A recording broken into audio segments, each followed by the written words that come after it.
ceerte ɗe. ceerte hakkunde jaŋde almasihu e jaŋde muhammad helle ceertal hakkunde funaange e hirnaange ni jangiɗaaɗe ɗumen ena laaɓtina wonde en jogaake lasli gooto. salminde.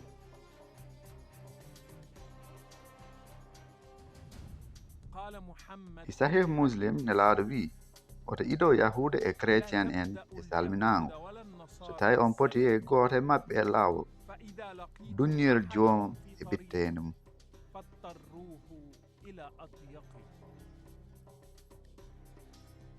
kono sayidi almasihu wi e nder linjil macca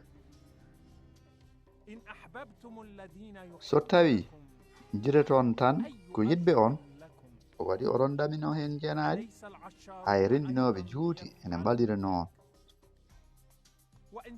so tawi calminton tan ko ɓanndiraaɓe mon holko ceertoɗon e woɓɓe ni hay heefereeɓe ene mbalira noon.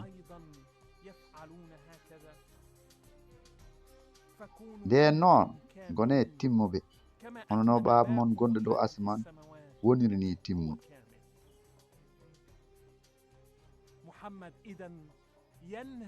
muhammad hadi idraade yahude e chrétien e salminaango kono sayidi almasihu yammiri salminde mo woni kala.